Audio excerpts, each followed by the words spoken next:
Movie की starting में हम इस मूवी की मेन कैरेक्टर एमी को देखते हैं, जो कि अपनी मोम से ब्यूटी कंटेस्ट में जाने के लिए पैसे मांगती है।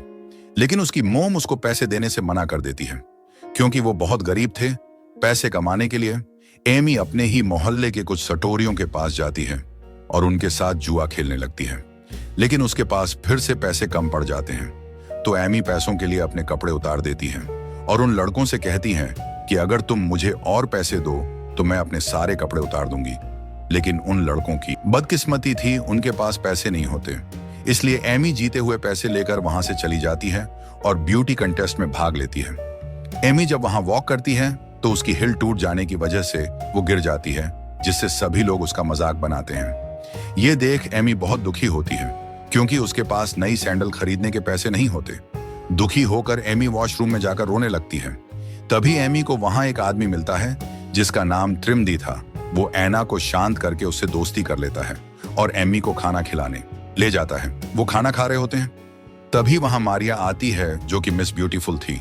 एमी उसे देखकर कहती है कि मुझे भी तुम्हारे जैसा बनना है और बहुत सारे पैसे कमाने हैं।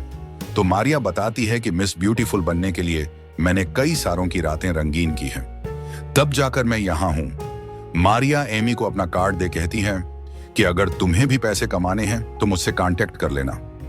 ये कहकर मारिया वहां से चली जाती है।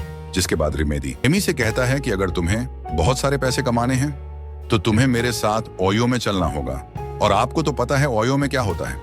एमी पैसे कमाने के चक्कर में अपनी डई देने के लिए मान जाती है, जिसके बाद त्रिमेदी उसकी लेने के लिए जा ही रहा होता है। लेकिन तभी एमी की मोम वहां आकर उनका काम बिगाड़ देती है और त्रिमेदी से कहती है कि मेरी बेटी अभी छोटी है, तुम उसको बजा नहीं सकते, मैं तुम पर केस कर दूंगी। लेकिन तभी वहां मारिया की मोम भी आकर एमी की मां को समझाने लगती है, लेकिन एमी की मां किसी की नहीं सुनती और एमी को वहां से लेकर चली जाती है।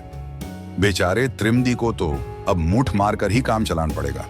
उधर एमी की मोम एमी से कहती है कि तुम्हें अगर अपने सपने पूरे करने हैं तो मेहनत करके करो ना, कि किसी को अपनी देकर।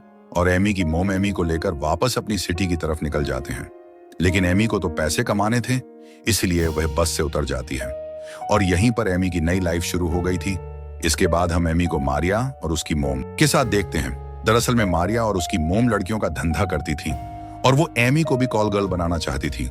जिसके बाद मारिया एमी को एक रूम में भेजती है जहां त्रिमदी था, जिसके साथ एमी को घपाघाप था, जिसके उसको अच्छे पैसे मिल रहे थे।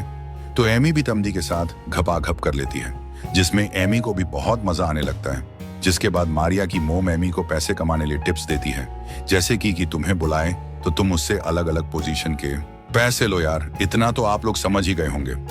खैर, मूवी पर आते हैं। इसके बाद एमी बहुत अच्छे से कॉल गर्ल का काम करती है और वह कई सारे लोगों के साथ गप्पागप करती है, जिससे एमी बहुत सारे पैसे कमा लेती है। ये पैसे क्या क्या करवा देता है।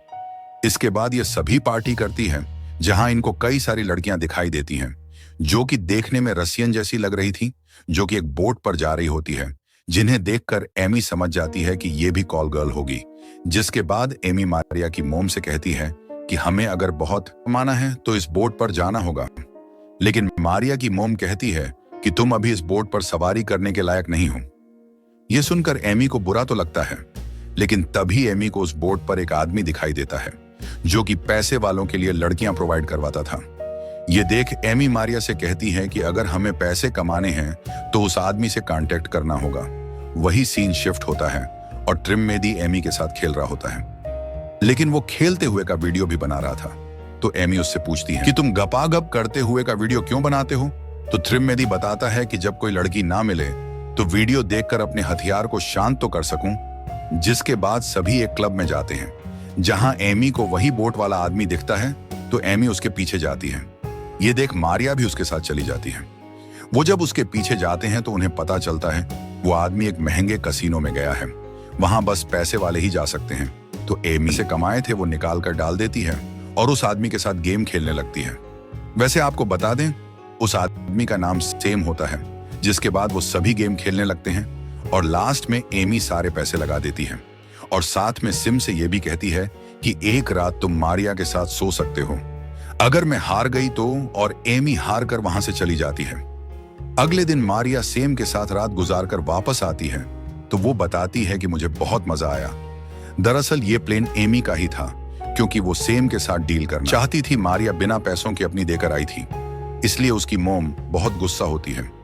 अगले दिन एमी और मारिया उसकी मोम के साथ होटल छोड़कर जा रहे होते हैं। तभी होटल का मैनेजर आकर एमी से कहता है कि सेम आपसे मिलना चाहते हैं। वो तीनों सेम से मिलने जाती है और मारिया की मोम सेम से बात करने की ट्राई करती है, लेकिन सेम बूढ़ी को भाव नहीं देता, क्योंकि उसे तो एमी में इंटरेस्ट था। एमी सेम से पूछती है कि मारिया के साथ तुम्हारी रात कैसी रही, तो सेम बताता है कि मारिया की डई बजाकर मजा आ गया। जिसके बाद सेम एमी को बताता है कि मैं बड़े लोगों के लिए खूबसूरत लड़कियां प्रोवाइड करवाता हूं और मुझे कई सारी लड़कियों की जरूरत होती है, इसलिए सेम एमी से डील करके उसे लड़कियां लाने की बोलकर वहां से निकल जाता है।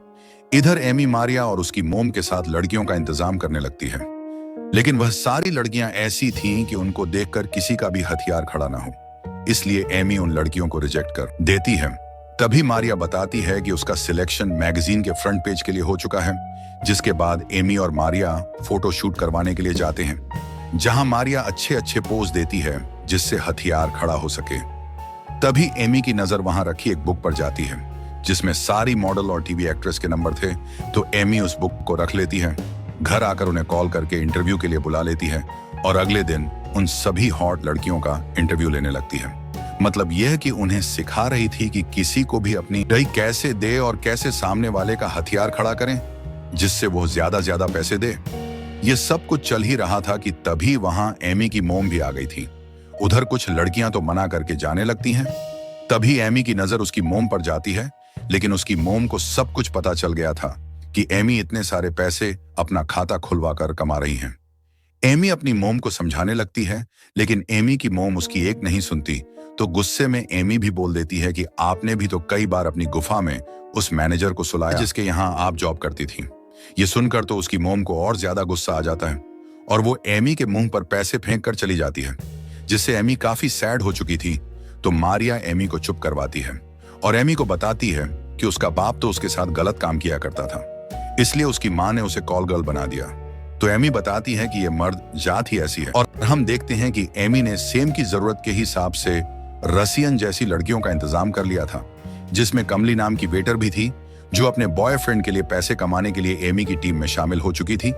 जिसके बाद सभी लड़कियां फ्रांस पहुंच जाती हैं और जाकर वो सेम से मिलती हैं। सेम उन्हें कुछ रूल्स बताता है कि यहाँ स्मोक करना मना है और कोई भी लड़की गेस्ट को सेक्स करने के लिए आगे से नहीं बोलेगी, जब तक कि गेस्ट अल्टीमेट होने की नहीं बोल दे। लड़कियां होटल के लग्जरी रूम में जाती हैं, जिसको देखकर वह सभी खुश थी।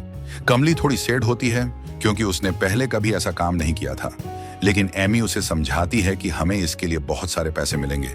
वैसे भी तुम अपने बॉयफ्रेंड को तो अपनी फ्री में देती हो, लेकिन यहाँ तुम्हें डई बजवाने के बदले पैसे मिलेंगे। यह सुनकर कमली भी मान जाती है, जिसके बाद सभी तैयार होकर बाहर जाती है, जहां उनकी पार्टी का होस्ट सेंटिन और उसके 2 भाइयों से मिलती है। जिसके बाद यह सभी मिलकर पार्टी करते हैं और यह लड़के सारी लड़कियों का खाता खोलते हैं। खाता खोलते हुए मैं दिखा नहीं सकता, और यह सभी खूब एंजॉय करते हैं। सेंटिन को कमली पसंद आ गई थी, इसलिए सेंटिन कमली को अपने रूम में लेकर जाता है और किस करते हुए कमली को बजाने लगता है। कमली नो की प्यास बुझाने के बाद अपने रूम में जाती है, जहां वो एमी को बताती है कि सेंटिन बहुत अच्छा है, उसने मुझे खाना बनाकर खिलाया था। इन सब से कमली बहुत खुश थी। अगले दिन तो फाइनली कमली ने इस लड़के के साथ शादी करने का फैसला कर लिया था और इसकी जिंदगी सुधर गई। इसी के साथ इस कहानी की एंडिंग होती है।